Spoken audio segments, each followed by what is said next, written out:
Muy buenas tardes para todos, es un gusto tenerlos acá en este día que tenemos el agrado de presentar el libro Libertad y Monopolio en el puerto de Montevideo, escrito por el doctor Álvaro Díez Medina.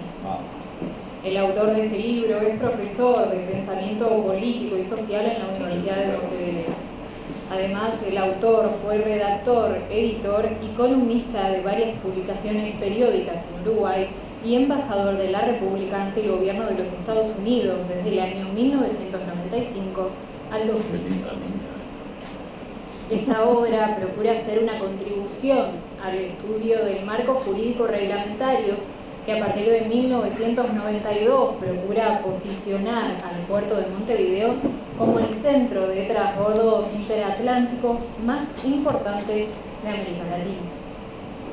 Además, este libro busca que tanto los profesionales en el área como el público en general puedan contar con herramientas para interpretar los importantes intereses que se hallan en juego en los muelles de ese puerto en torno al cual se construye un país.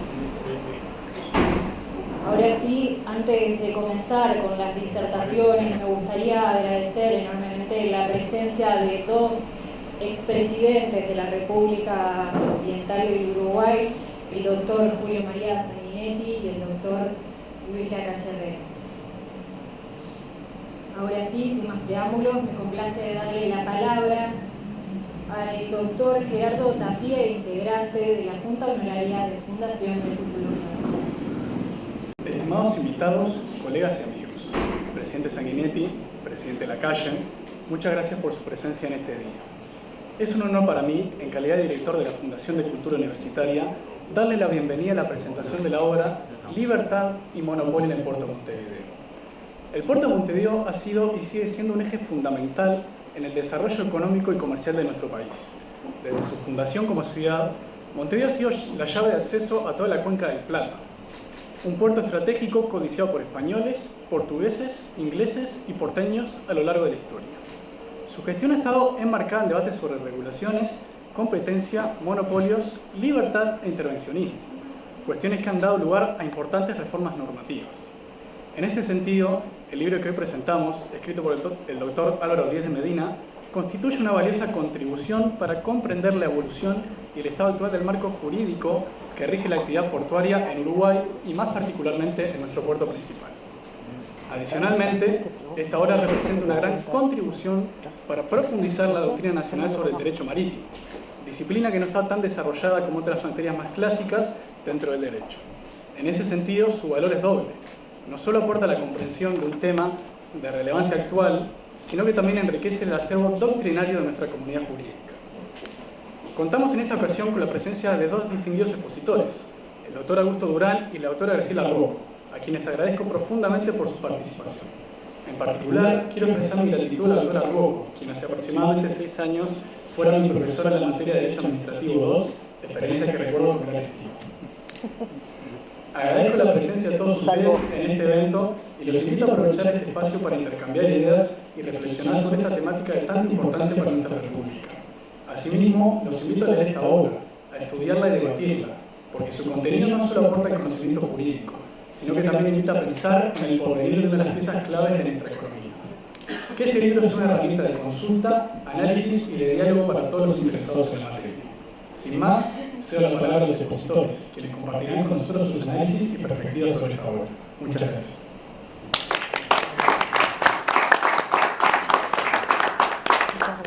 Muchas gracias, Gerardo. Bueno, dejamos a Graciela para después. Ahora nos va a honrar la presencia del doctor Augusto Durán, decano emérito de la Facultad de Derecho de la Universidad Católica del Uruguay y ex profesor de Derecho Administrativo. Gracias. Señor presidente, doctor Julio María Sanguinetti, señor presidente, doctor Luis Alberto Lacalle, señor presidente del directorio de la Administración Nacional de Puertos, doctor Juan Curvelo, señor vicepresidente de la Administración Nacional de Puertos, capitán Loureiro, estimados amigos. Agradezco profundamente al doctor Álvaro Díez de Medina la invitación que me formuló para participar en la presentación de su más reciente libro, Libertad y Monopolio en el Puerto de Montevideo, contribución al estudio de su marco regulatorio. Acepto con mucho gusto la invitación por el afecto y respeto intelectual que tengo por el autor, persona de múltiples actividades y exitoso en todas ellas, y por la importancia y valía de esta obra. Es un placer también compartir esta presentación con la profesora Graciela Rocco, distinguidísima administrativista con la que mantengo además una profunda amistad. Me complace, por cierto, estar aquí en la Fundación, que me ha acompañado desde casi toda mi vida, ya que aquí, cuando estudiante, compré mis primeros libros y lo sigo haciendo, y aquí publiqué muchos de mis trabajos y algunos de mis libros, y espero seguir haciéndolo, por lo que me siento en este sitio como en mi propio hábitat. Sin perjuicio de lo expresado, debo admitir que tuve cierta vacilación en aceptar el ofrecimiento, porque he tenido y aún tengo actividad profesional sobre el tema central de este libro. No obstante, superé rápidamente esas vacilaciones, porque, como es notorio, se han dicho muchas falsedades al respecto. Quiero pensar que es fruto de la ignorancia. Es que el derecho administrativo portuario no es frecuentado por la mayoría de los abogados, ni incluso por la mayoría de los administrativistas, salvo los que por alguna razón han estado vinculados a la actividad portuaria y, por supuesto, es de difícil comprensión para los que carecen de formación jurídica. Por eso viene muy bien este libro, para aclarar muchas cosas, y por eso acepté el encargo, ya que estoy en el tema desde hace muchos años. Fui abogado de la consultora española Intexa en oportunidad de la elaboración del Plan Maestro, y en mi condición de prosecretario de la Presidencia de la República tuve activa participación en la redacción de la Ley 16.246 y sus primeros decretos parlamentarios, y después de mi cese como prosecretario he asistido profesionalmente a numerosos operadores portuarios de distinta naturaleza y hasta la propia ANP. También he escrito varios trabajos doctrinarios sobre diversos aspectos del derecho administrativo portuario. Por eso, en definitiva, estimé que no podía rehusarme a participar en este acto, a dar mi opinión y colaborar para aclarar algunos malos entendidos. El puerto de Montevideo es tan importante que se vincula hasta el origen mismo de nuestra nacionalidad. No insisto en este punto por ser perfectamente conocido por todos. Si lo menciono, es para resaltar la importancia de la regulación jurídica del tema. La ley de 1916 creó la ANP como un servicio descentralizado y, conforme a las tendencias de la época, concibió un ente prestador de servicios, muchos de ellos en forma monopólica. El sistema, exitoso en un tiempo, luego se agotó, y la actividad portuaria, lejos de convertirse en un factor principal para el desarrollo nacional, pasó a ser un obstáculo para ese desarrollo. Nuestro puerto, por excesiva burocratización y por las continuas interrupciones de los servicios, fue considerado puerto sucio, ineficaz e ineficiente, y perdió competitividad en el ámbito regional. Esto fue claramente puesto de manifiesto en el estudio de la consultora Intexa, que elaboró el Plan Maestro de 1989 e indicó el camino a seguir para superar la situación. Por eso, hace muy bien el libro en el comienzo mismo en evocar ese Plan Maestro, que fue uno de los documentos básicos inspiradores de la Ley 16.246. El artículo 1 de esta ley dice: la prestación de servicios portuarios eficientes y competitivos constituye un objetivo prioritario para el desarrollo del país. Este artículo fija el objetivo de la ley y configura una pauta jurídicamente obligatoria para todos los que deben ejecutarla.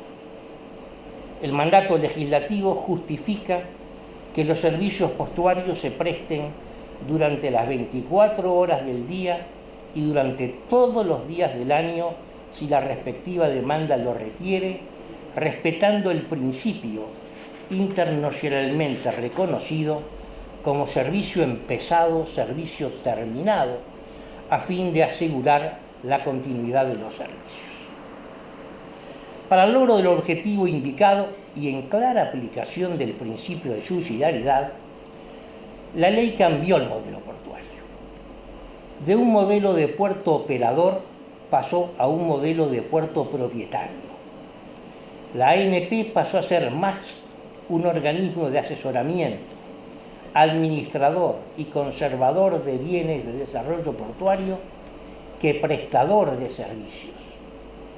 Solo será eventualmente prestador de servicios en forma excepcional y en los casos que determine el Poder Ejecutivo, que es por otra parte quien fija la política portuaria. La actividad portuaria es de naturaleza privada, prestada en principio por particulares en régimen de competencia. Pero libre competencia no significa que los operadores puedan actuar a su entera voluntad sin restricción alguna. Como dijo Montesquieu, la libertad no puede consistir en otra cosa que en poder hacer lo que se debe querer y en no ser obligado a hacer lo que no debe quererse. Por lo pronto, los buques no pueden atracar donde quieran, ni cuando quieran, ni estar en la marra el tiempo que quieran, sino hacerlo en el lugar que la autoridad portuaria indique, en el día y hora que ésta determine, y deben efectuar la carga y descarga sin interrupción y abandonar el muelle al finalizar. Si bien la actividad portuaria es de naturaleza privada, es de interés público, por lo que está fuertemente regulada. El derecho determina meticulosamente las habilitaciones para operar, los títulos habilitantes para el uso de bienes portuarios, concesión, permiso o autorización, y solo esos, así como regula el régimen de atraque y el funcionamiento de las distintas terminales especializadas. Para un adecuado funcionamiento de la competencia, el derecho concibe la existencia de autoridades reguladoras, el concepto de servicio universal y el corte vertical de actividades. En el caso, tenemos una autoridad reguladora disgregada, ya que en parte lo es la ANP, pero en lo fundamental lo es el Poder Ejecutivo a través del Ministerio de Transporte y Obras Públicas. El servicio universal se contempla al asegurarse la prestación de servicios portuarios en forma ininterrumpida, obligatoria e igualitaria, así como con tarifas máximas para determinados servicios. Y el corte vertical de actividades está presente desde el momento en que las grandes obras de infraestructura difícilmente puedan librarse a la competencia.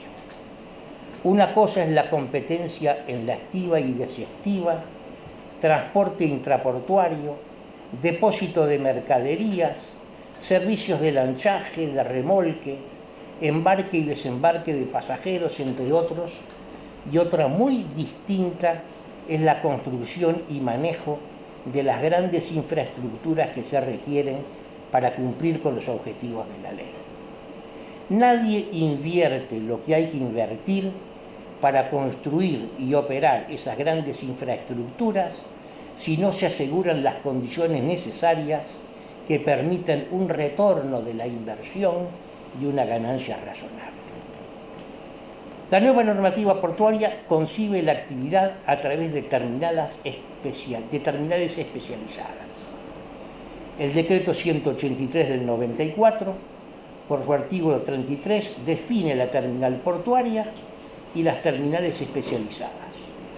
Y por el 72, fija el principio de que las operaciones de carga y descarga de contenedores se deben efectuar en las terminales especializadas de contenedores.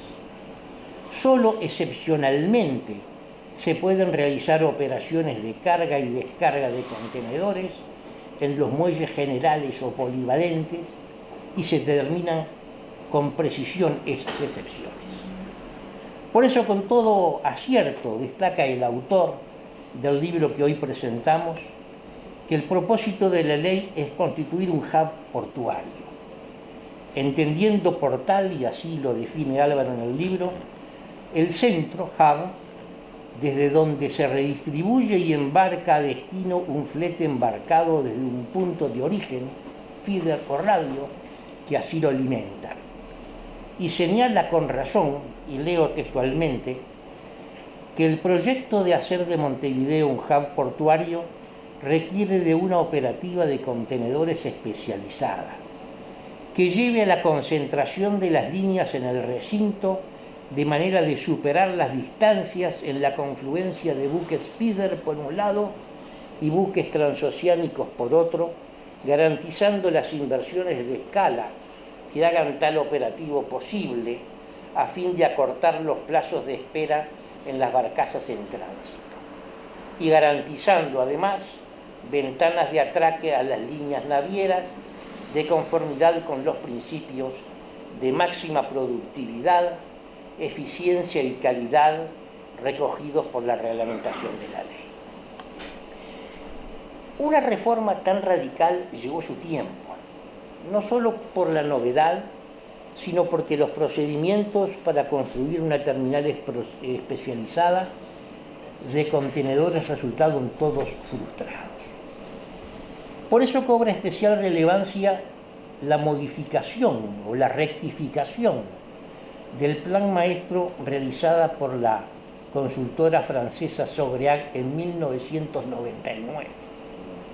También justamente mencionada en el libro hoy presentado, de la cual surge la necesidad de que en esas circunstancias haya solo una especialidad de contenedores para asegurar el retorno de la inversión y una ganancia razonable.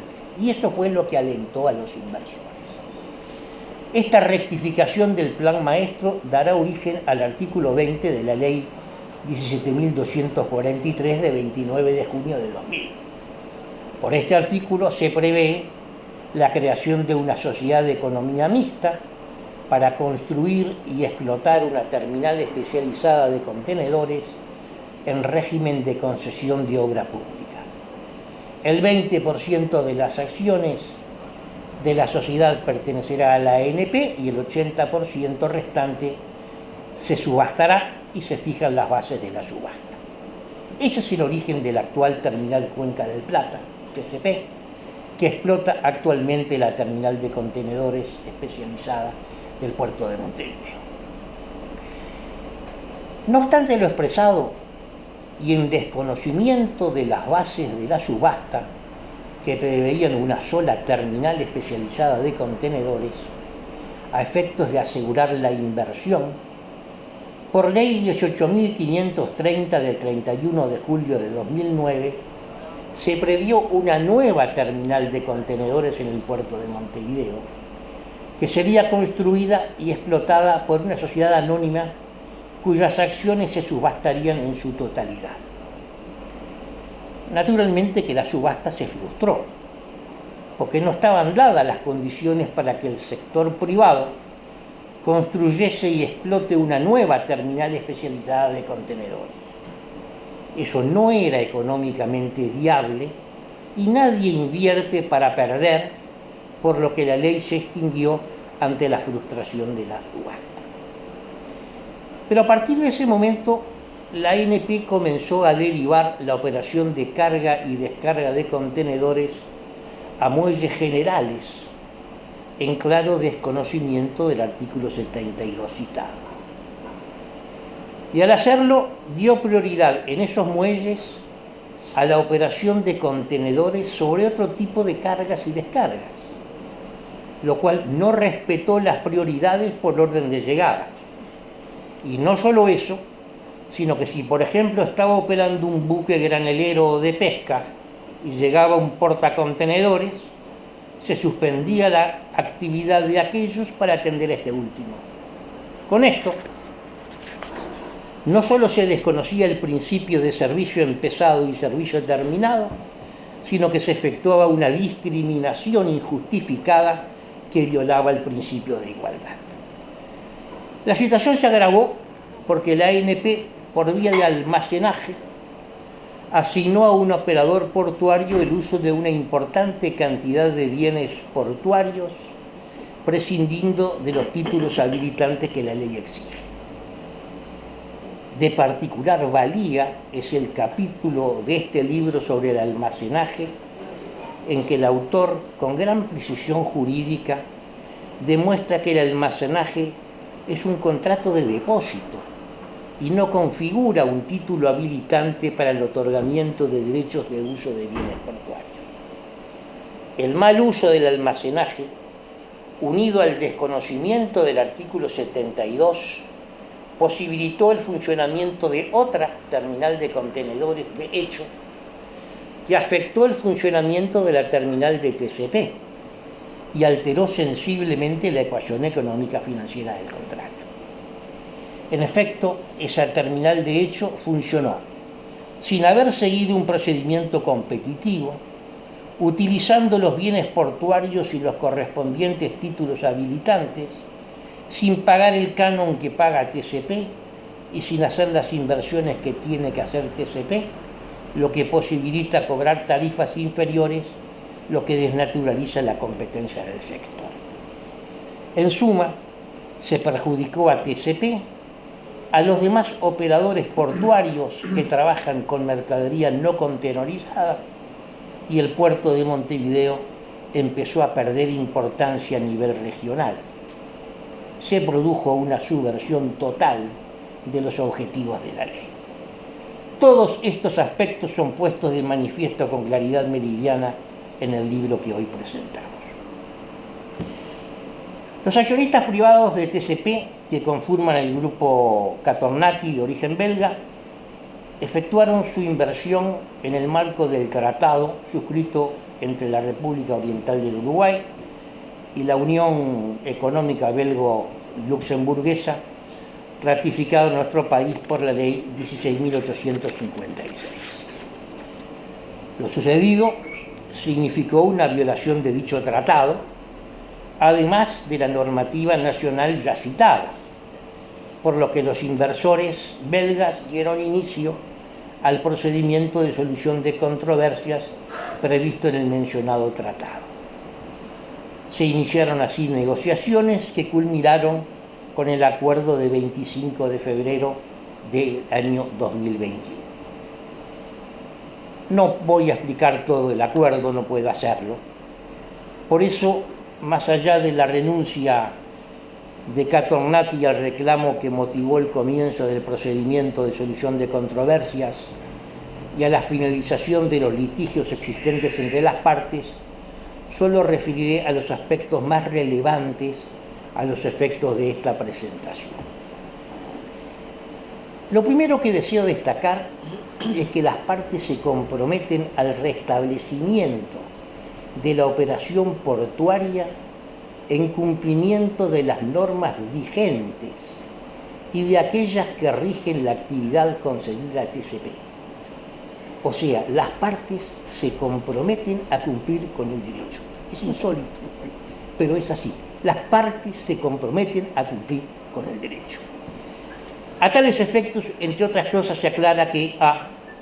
No se asignarán derechos de uso de bienes portuarios, sino por la vía del cumplimiento de la normativa vigente, es decir, por concesión, permiso o autorización. Se corta con la irregular práctica seguida de conferir derechos de uso de bienes portuarios por vías del almacenaje, que es un contrato de depósito. La carga y descarga de contenedores se efectuará en cumplimiento del artículo 72 del decreto 183 del 94.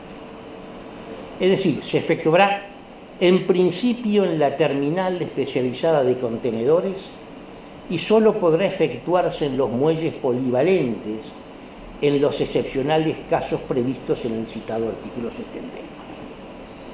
Y a efectos de evitar malos entendidos, se dispone que a.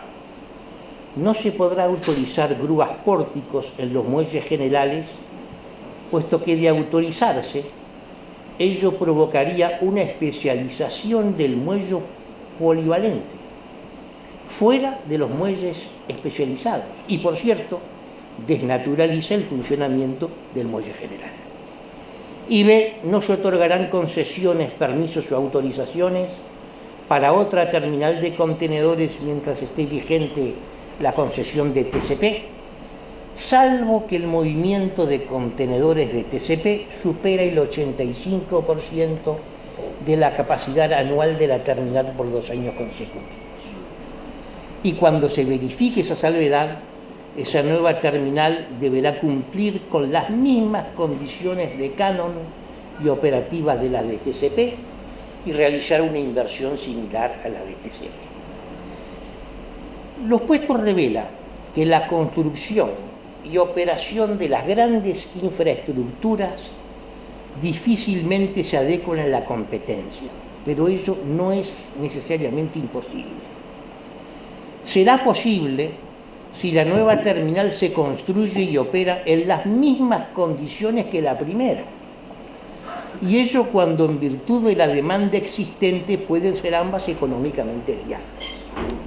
El porcentaje allí fijado obedece a un estudio acerca de lo que se considera una capacidad colmada, y el periodo de 2 años se fijó para evitar que una situación puntual y anormal en el puerto de Buenos Aires y otros de la región pudiese provocar un funcionamiento anormal en TCP con capacidad colmada. Se acordó asimismo efectuar una inversión adicional por un monto aproximado de 450 millones de dólares. En virtud de esa nueva inversión, se extendió el plazo de la concesión por 50 años más, aplicando lo previsto en la normativa vigente hasta ese momento. Entre los que no conocen la realidad actual de las concesiones de obra pública para las grandes infraestructuras, causó extrañeza la extensión del plazo allí indicado. Los que así cuestionaron el plazo no tuvieron en cuenta que para la terminal de celulosa del puerto de Montevideo y para las concesiones de aeropuertos previstas en la Ley 19.925 de 18 de diciembre de 2020, se previeron plazos de 50 años con posibilidad de renovación. Las grandes obras requieren grandes inversiones y necesitan plazos largos para amortizarla y obtener una ganancia razonable. Todo esto claramente está explicado en el libro, pero Díez de Medina, a los efectos de demostrar que esta es una tendencia generalizada en el mundo en materia de terminales especializadas de contenedores, enumera una serie de casos en que se otorgan concesiones por 50 años o más y con posibilidad de prórroga, a saber, Puerto Lázaro Cárdenas de México, Puerto Califa de Abu Dhabi, Puerto de Colombo, Sri Lanka, Puerto de Hambantota de Sri Lanka, Puerto de Bagamoyo en Tanzania, Puerto de Rijeka en Croacia, Puerto Bolívar en Ecuador, Puerto Karachi en Pakistán, Puerto Chancay en Perú.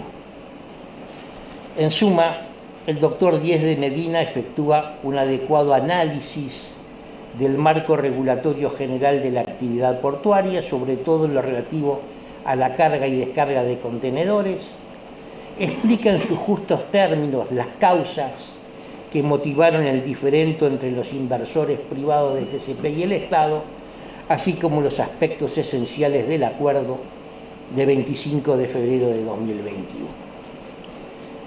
Ahora bien, ¿qué pasó en los últimos 5 años? Se regularizó la actividad portuaria al cumplirse con la normativa vigente. Comenzaron a instalarse y a operar distintas terminales especializadas conforme a lo previsto hace más de 30 años. Vemos allí en el puerto de Montevideo una terminal granelera, una para celulosa, una de pesca y una de contenedores. Digo bien, una de cada una y no más de una por sector. Así como para Montevideo hay un solo aeropuerto internacional para aeronaves de línea, en el puerto hay una sola terminal especializada por sector, sin perjuicio de los muelles polivalentes. El puerto de Montevideo pasó a desempeñar el papel regional previsto en la ley 16.246 y querido por ella.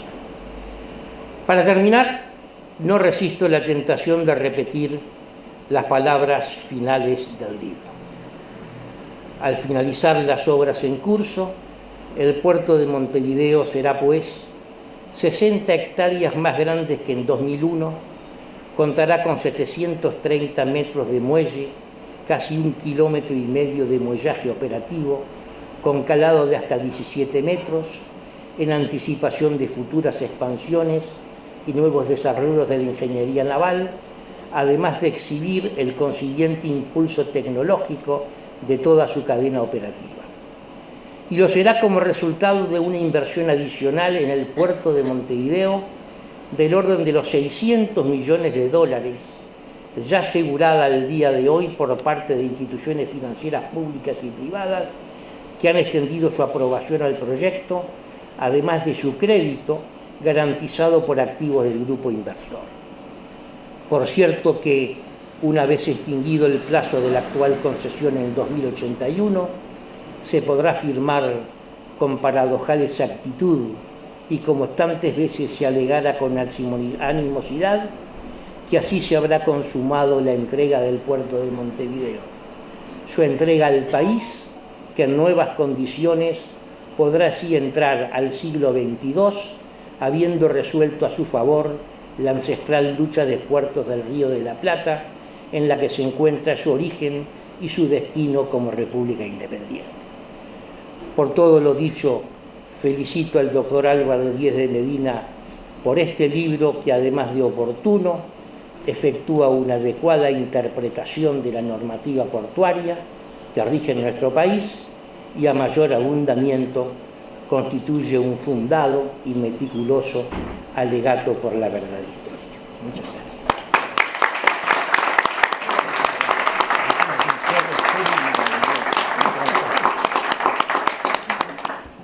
Muchas gracias, doctor.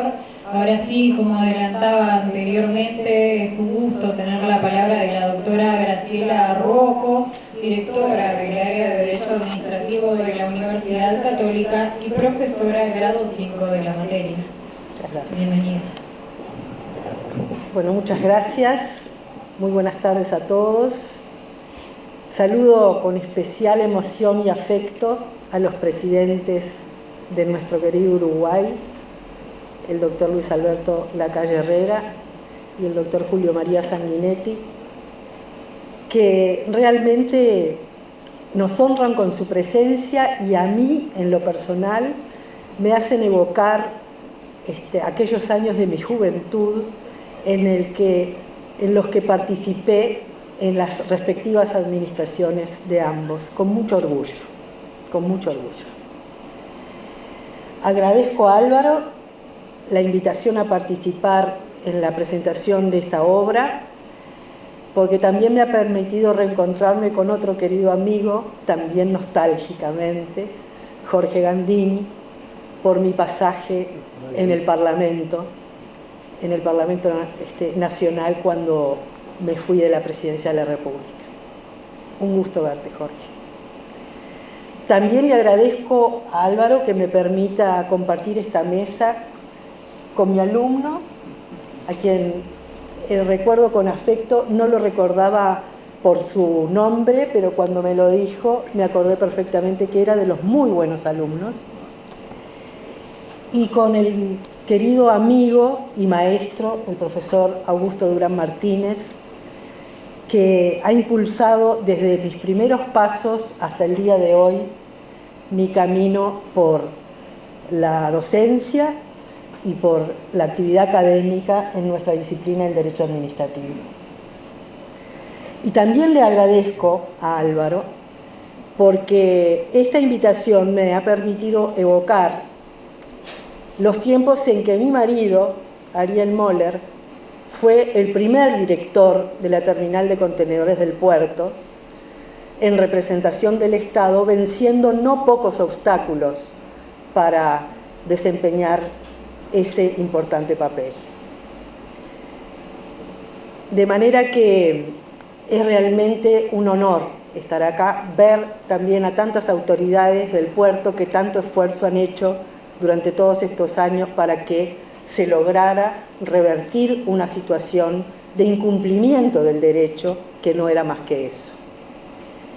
Felicito a la Fundación de Cultura Universitaria, en la persona de Santiago Ventós, que nos acompañaba, y de mi querido alumno, Tapié, por haber aceptado el desafío de editar este libro, que es una profunda investigación que nos ofrece el autor, que ha sido escrita con certeza y con rica pluma, como les suelo decir, que es la de Álvaro y que lo caracteriza.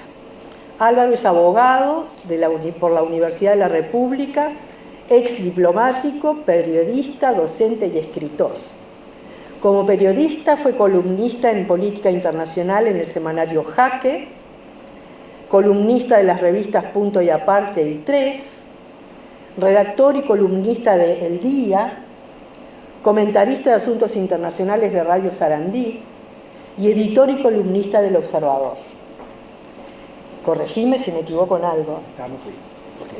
En su actividad docente destaco que fue ayudante de Ciencia Política de la Facultad de Derecho y Ciencias Sociales de la Universidad de la República, profesor de Historia Contemporánea en la Facultad de Comunicaciones de la Universidad de Montevideo y actualmente en la misma universidad es docente de Pensamiento Político y Social. En 1995 el presidente Julio María Sanguinetti lo designó como embajador de Washington DC, donde quedó acreditado entre 1995 y 2000. Destaco su actividad como consultor para varios centros de estudio, empresas privadas y organismos estatales. Otro querido amigo, también alumno. Buenas tardes, Juan Martín Jorge. Y otro querido amigo que está por allí, Guillermo Lucich, que es más bien testigo de mi actual actividad como consultora.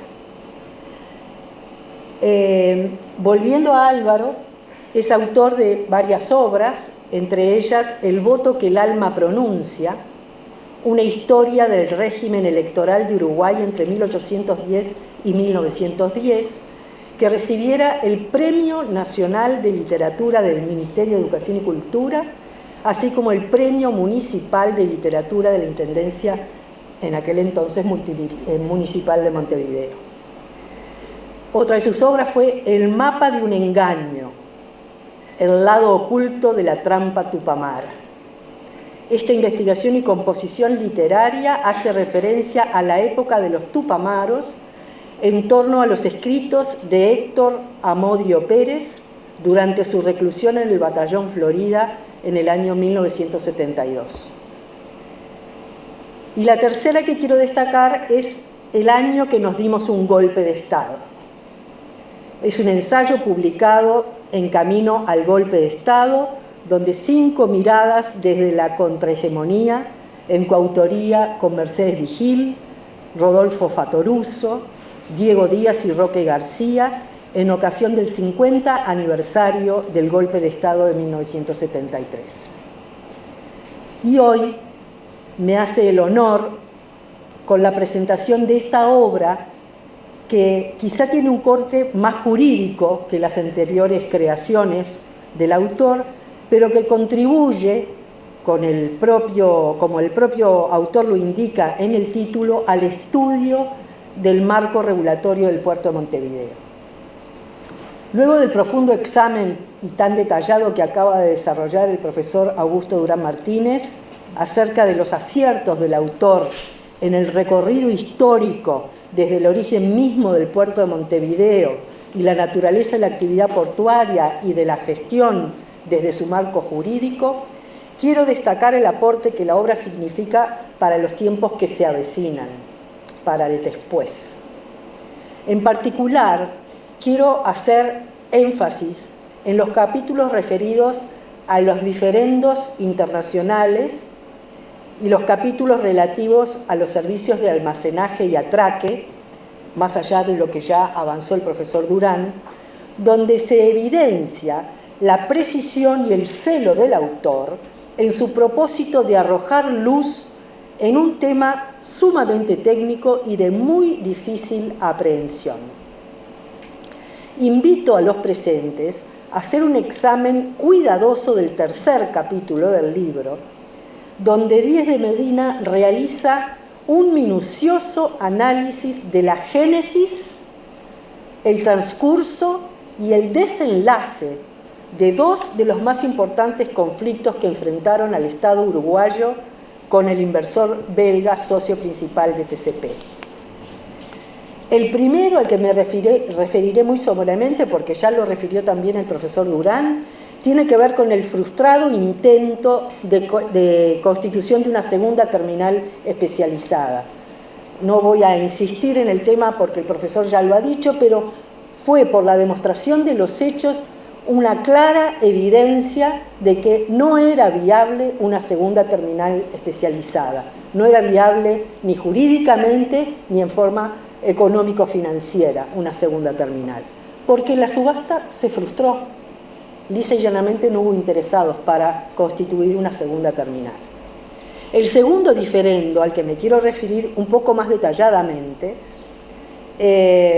porque si bien el mismo fue ya resuelto, como prolija y detalladamente indica el autor, con la suscripción del acuerdo del 25 de febrero de 2021, como indicó Durán, es el que ha producido reacciones de otros inversores que han promovido sendos procesos arbitrales para resolver los cuales este libro, para mí, en mi modesta opinión, se erige en una invalorable herramienta de conocimiento y de comprensión del alcance jurídico y económico-financiero de este acuerdo del año 2021.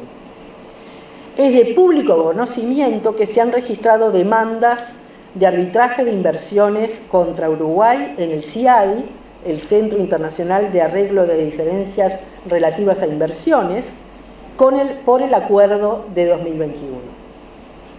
Se cuestionaron las medidas que el gobierno uruguayo, porque se entendió, a mi modo de ver, equivocadamente, como lo refleja con justicia Álvaro Díez de Medina, que el acuerdo suscrito en el 2021 atenta contra la libre competencia de los operadores portuarios del puerto de Montevideo, restringiendo el alcance de las habilitaciones portuarias en los muelles públicos y estableciendo un monopolio de hecho en favor de TCP. En 2021, el gobierno firmó con Catoen-Nati la extensión de la concesión, como dijo el profesor, hasta el año 2081. Y en la ocasión se firmaron dos decretos. El primero que estableció la ampliación de la concesión y el segundo que otorgó a la compañía prioridad de atraque, no es monopolio, es prioridad de atraque para barcos de carga.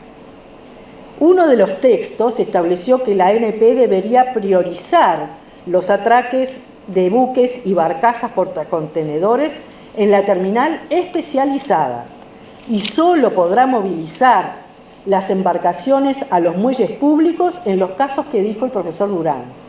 Es decir, cuando esté ocupada durante 24 horas siguientes la terminal, o incluso cuando después de analizar el promedio anual se llega a un 85% de la capacidad de la terminal por 2 años consecutivos, y la nueva terminal lo que va a tener que hacer, si en definitiva se instala, es cumplir con las mismas condiciones que hoy tiene la terminal especializada, pagando el canon que corresponde y cumpliendo con los mínimos de capacidad de demanda que destaca Díez de Medina.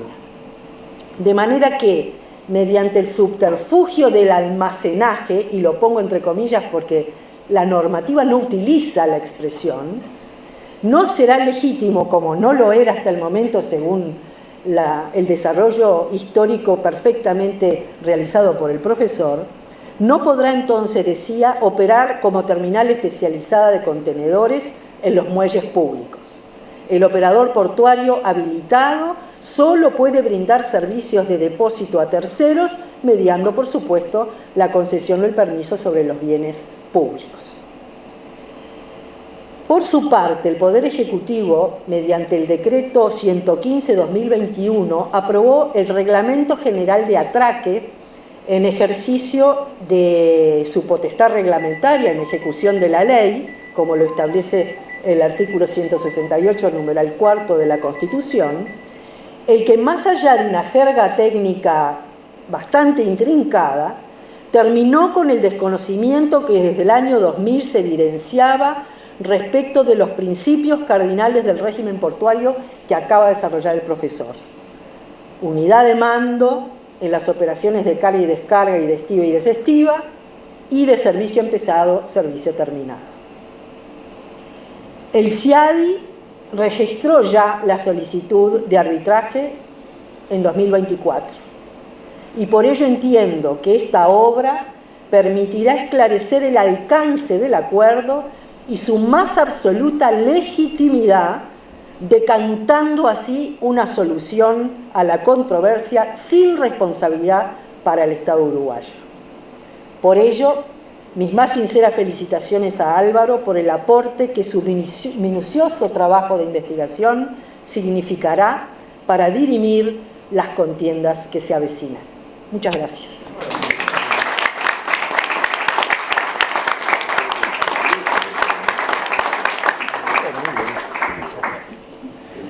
Medio emocionado. Para finalizar, es un honor presentar al autor de este libro, el doctor Álvaro Díez de Medina.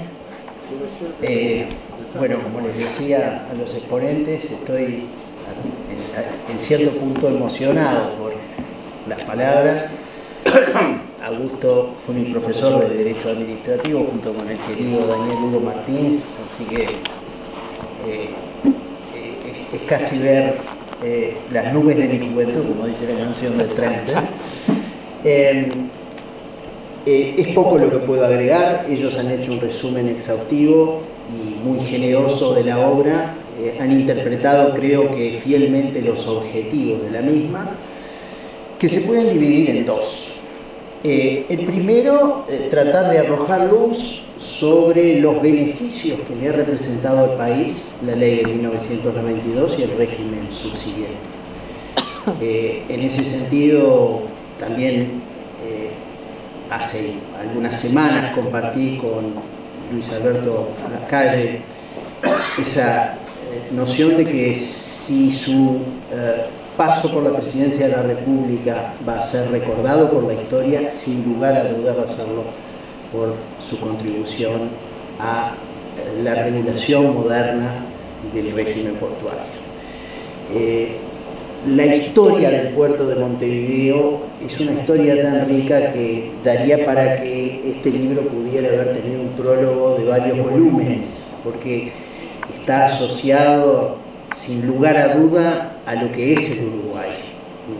Basta referirse a las contribuciones de Flavio García, de los dos prólogos de Pivet, al tomo 2 y 3 del Archivo Artigas, que terminaran finalmente en esa magnífica obra, La Revolución Oriental. Leer la obra de Bauzá para poder entender hasta qué punto el puerto es el factor concentrador de todas las energías que hicieron posible este país. Y sin lugar a dudas, si hiciéramos una obra que debería hacerse algún día, la interpretación de los episodios históricos del Uruguay independiente desde 1830 hasta la fecha, en clave de la actividad portuaria, veríamos una conexión significativa, muy elocuente y una explicación de los fenómenos políticos nacionales como un reflejo de la actividad del puerto y lo que el puerto significa. Entonces, en ese sentido, el primer objetivo lo fue el tratar de arrojar luz a lo que esta ley y su subsiguiente reglamentación contribuyó y la herramienta en la que se convirtió para que realmente Uruguay pase a ser pronto un polo logístico interatlántico de primera línea. Y el segundo objetivo, sin lugar a dudas, ha sido muy bien interpretado por Graciela, en el sentido de ser un instrumento de trabajo para las autoridades y para las personas vinculadas al quehacer portuario, de forma de que el país esté mejor parado en la defensa de sus intereses.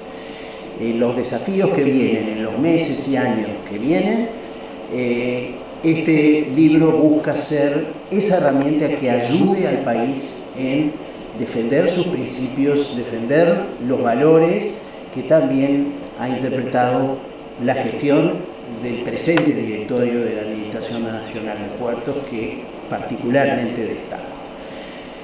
Por lo demás, no me queda sino abrazarlos a todos y cada uno de ustedes, amigos de toda la vida, muchos, a quienes agradezco su presencia. Me siento muy honrado y abrumado por el hecho de que hoy estén acompañándome en la presentación de este libro. A todos ustedes mi abrazo, mi agradecimiento, sin lugar a dudas a los expositores que me han dejado sin palabras, y bueno, mi deseo realmente de que el libro cumpla sus objetivos por el bien del puerto y por el bien del país. Muchas gracias a todos.